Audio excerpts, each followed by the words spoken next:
So this question, I think I saw 5 or 6 times this past 10, 12 days, is people looking for advice on how to handle duplicate songs and cleaning up duplicate songs in their music library, because we've all got them. And we've talked about it before, but we want to make sure we hit it again tonight because it has been a very big question. So, can you say duplicate song one more time, please? Duplicate song. He duplicated the duplicate song. That I'm redundant, that I repeat myself, that I say the same things over and over. We don't want to do that. So, how would you do that? Well, first thing I would do is go to Disc Jockey News' YouTube page and do a search for DJ Michael Joseph and duplicate songs.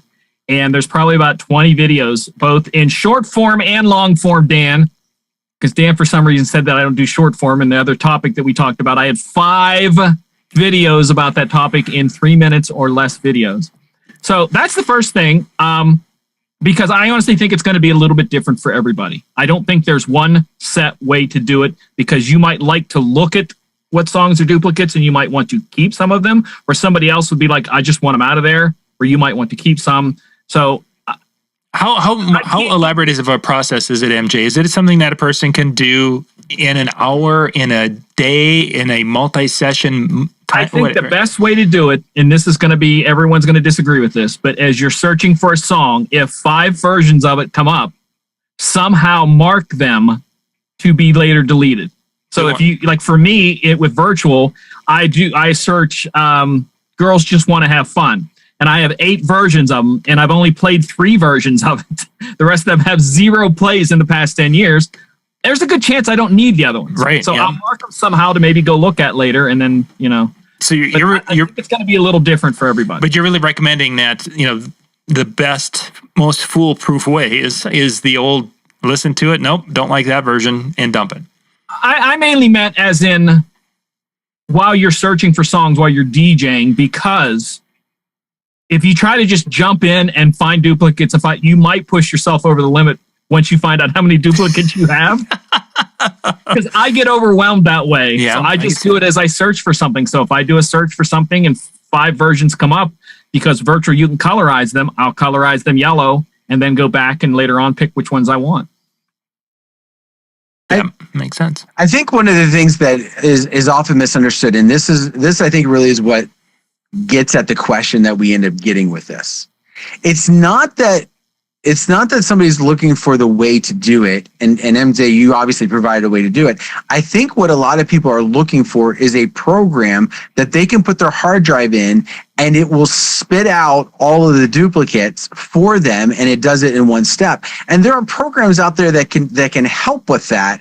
But I think what still creates that problem is, I got this song from this pool and they label their music this way. And I got this song from this pool and they label their music this way.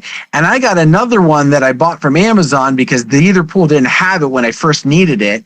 And so now I've got 3 versions of essentially the same song, but they're not labeled the same way. So finding them to delete the duplicate becomes the problem. And so I think that's where MJ's talking about, until you run into it. But even at that, I think sometimes it becomes a problem because, so for example, I'll have mine, and because of how I have my categories within virtual, I don't necessarily know which is the better copy. And so by the time I get home, I'm like, oh yeah, what was that?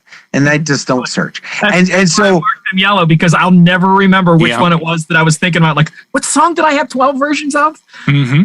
And so one of the things that I've done, I've tried to do is, and I do this within Windows, is I will have a column that's by the artist, and then I will sort by the artist, because regardless of where it came from, that tag piece is usually correct, at least close enough. Mm-hmm. And then that will group the ones, and then I can look at the other elements that help me decide and just listen.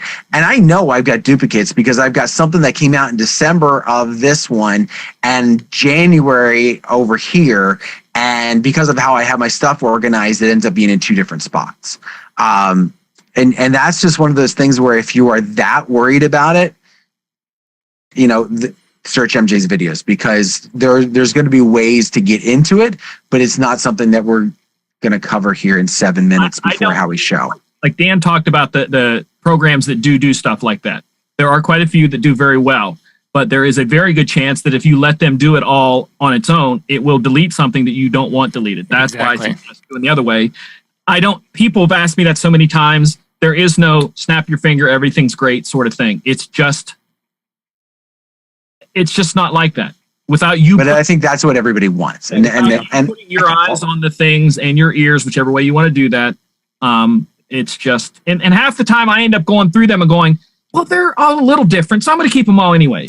You know? Like, this one has that intro that I forgot about. I'm going to have to use that next time. You know, so I could use that. I honestly don't believe there's, like Dan said, that's what people are looking for.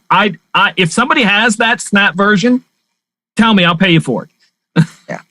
But I think if we're also talking, because we just talked about duplicates of the same song, let alone so-and-so's edit versus so-and-so's edit versus so-and-so's remix, and that comes down to a lot of personal preference. But how many you keep, as MJ said, if I've heard other people say this, if you go a year and you've never played it, there's a good chance maybe you don't need it. Or if you're, well, I don't play out that often. Okay. Then if you've gone 2 years or 3 years and you've never played it.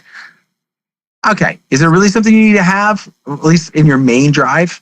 I'm saying this to a very dear friend of mine. I doubt he's watching, but he's a dear friend, just had a birthday recently. If you travel around with 12 terabytes of music, you need to work on your setup. That's all I'm saying. Yeah. When I asked him, what do you think if you really legitimately pared it down to what you think you just need? He said, I don't know, maybe 5 terabytes. I'm like, here's how much you have. I said, I have about 1/4 of a terabyte. That's all I travel with. Wow. I think it's actually now just over 1/4 of a terabyte. Oh, so. You're just going crazy. I have. Gentlemen, let's wrap things up for tonight.